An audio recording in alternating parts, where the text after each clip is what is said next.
Margaret Edson's Pulitzer Prize-winning play Wit is headed to Broadway from Manhattan Theater Club. We're at rehearsal to talk to the play's Tony-winning star, Cynthia Nixon. Why bring Wit back to Broadway now? Bringing Wit back to Broadway now is bringing back one of the great American plays. Actually, we're not bringing it back to Broadway, we're bringing it to Broadway. It's only ever played off-Broadway.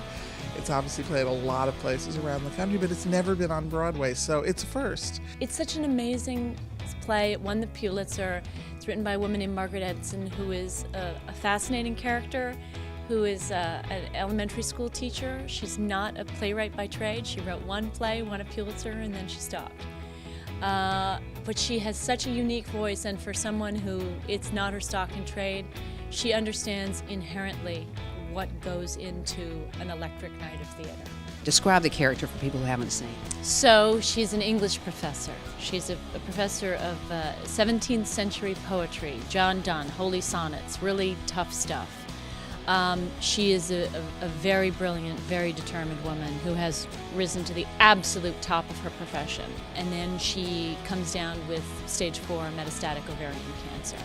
And the play is about her receiving this diagnosis, but it's about so much more. It's actually an incredibly uplifting play because it's about a person facing challenges, how you face a challenge, what you can learn from a challenge, the opportunities that present themselves when you are faced with a challenge. Why did you want Cynthia Nixon to play this part? Cynthia Nixon was the first person I thought of. When my office and people on my staff suggested that I direct the play for us, I called Cynthia and I said, what do you think about doing Wit on Broadway? She said, I think that's just a great idea. And I said, well, I do too. And we said, okay, well, let's do it. And that was it. I've seen the poster of you. Yes. How do you feel?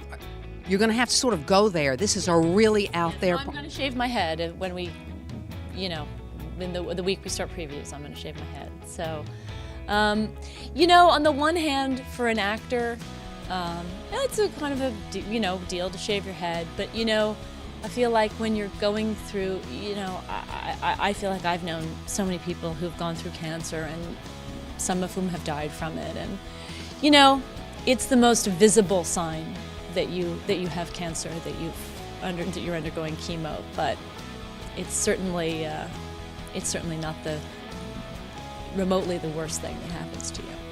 It's about cancer, and yet it's so much more than that, isn't it? It's such an uplifting evening in the theater, isn't it? Exactly. I mean, I keep using the word uplifting, and I think that comes from Margaret Edson's spirit and from why she wrote the play and how the play celebrates grace and transformation and hope. So I think that's why audiences will want to come and see this, and I can't wait for them to come and see it. It's exciting, it's literate, it's incredibly funny, it's incredibly moving. It's just a very theatrical experience.